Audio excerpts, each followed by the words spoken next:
Hello friends, आपके अपने YouTube channel MIM news bulletin में आपका हार्दिक स्वागत है। एक बहुत बड़ी अपडेट जो है सामने आ रही है। BPSC chairman Atul Prasad sir का स्टेटमेंट आया है। को फिर से खोल करके फिर से सील कर दे, इस संभावना से इनकार नहीं किया जा सकता था। और इसी को देखते हुए ऐसा किया गया कि अब हमारा सीमित संख्या में सील जाएगा और उसी को लगा करके उनको वापस भेजना है। इसलिए अब इसकी भी गुंजाइश नहीं रह गई कि सील तोड़ करके फिर से सील करना संभव अब नहीं है। सर, अब तो इंतज़ार सबको रिजल्ट का है और जो जानकारी मिल रही है रिकॉर्ड समय में रिजल्ट भी आना है। बिल्कुल हमारा प्रयास ये है ही कि हम रिज़ल्ट दें, और जैसा मैं मानता हूँ कि 9वीं 10वीं और 10वीं 11वीं 12वीं इनका तो हम रिज़ल्ट जल्दी दे देंगे, पहले दे देंगे और जल्दी दे देंगे। जहाँ तक प्राथमिक कक्षों का बारह है उसके अध्यापक का मामला है, उसमें एक समस्या ज़रूर है जो कि आप सब लोग अवगत हैं इस बात से कि बीएड वर्सेस बीटीसी की जो बातें चल रही हैं, इसमें जब तक वो कन्फ्यूज़न दूर नहीं हो जाता है कि बीएड का क्या करना है, तब तक स्वाभाविक है कि हम बीएड का रिज़ल्ट नहीं दे सकेंगे। लेकिन जो कॉमन मेरिट लिस्ट में जो डिप्लोमाधारी जो आ जाएंगे उनका तो निश्चित रूप से हम रिज़ल्ट निकाल देंगे। बीएड वालों को एक मौका है अभी अपनी जो भी लीगल रिकोर्स लेने करने का, या राज्य सरकार या एनसीटी अगर कोई अपने गाइडलाइंस अगर संशोधित करती है, को उनके पक्ष में निर्णय देती है, तो उनको एक मौका है।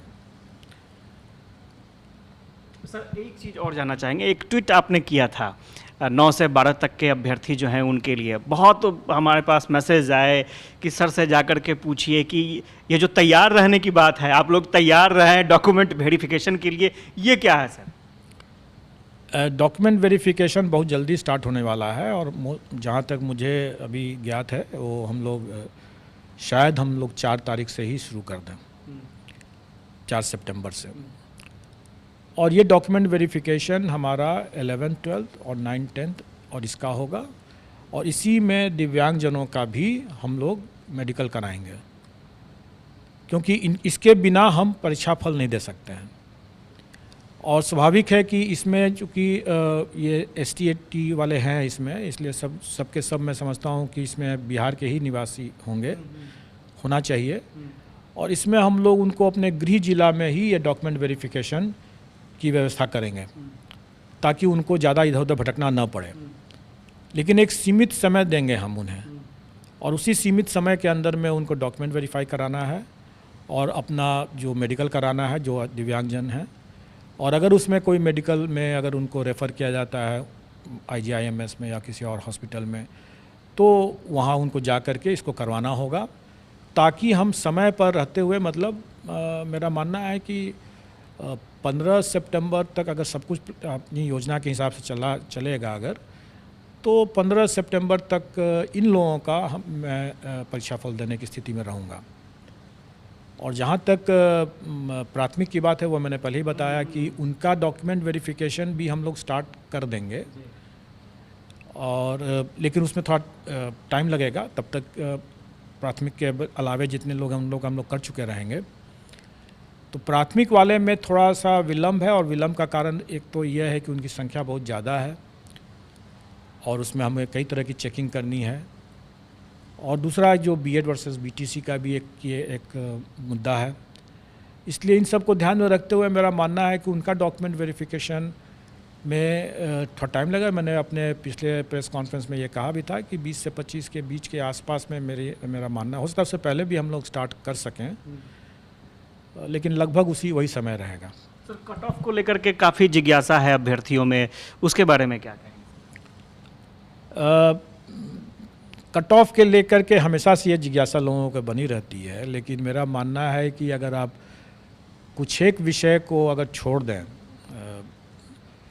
मैंने तो जो देखा है उसके हिसाब से 9th 10th में सिर्फ 4 विषय, और हायर सेकेंडरी में मतलब 11th 12th में सिर्फ 3 विषय को अगर छोड़ दें, मतलब कि 7 विषय को अगर छोड़ दें, तो बाकी किसी भी विषय में कट ऑफ के लिए चर्चा करना, विमर्श करना या उसके लिए परेशान होने की कोई ज़रूरत नहीं है।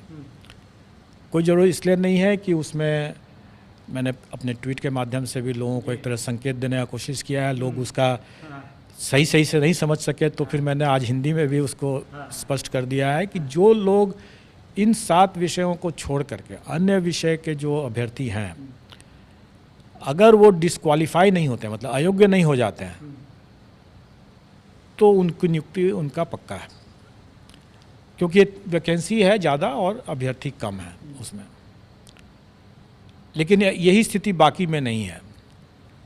अब जहाँ तक बाकी जो 7 विषय बचते हैं इसमें, उसमें प्रतियोगिता तो रहेगी ही, और वो गेस करना मेरे लिए सही नहीं होगा वो बताना, क्योंकि मेरा मानना है कि सभी अभ्यर्थी अच्छे हैं और काफ़ी मेहनत करके आए हैं, तो स्वाभाविक है कि कट ऑफ भी अच्छा ही रहेगा। फिर अगर प्रश्न पत्र कहीं पर अगर कठिन आ भी गया अगर, तो भी इतनी बड़ी संख्या में कई अच्छे अभ्यर्थी होंगे, क्योंकि अगर प्राइमरी का भी अगर लिया जाए तो इतनी बड़ी संख्या में है, तो कट ऑफ मतलब अच्छा होगा।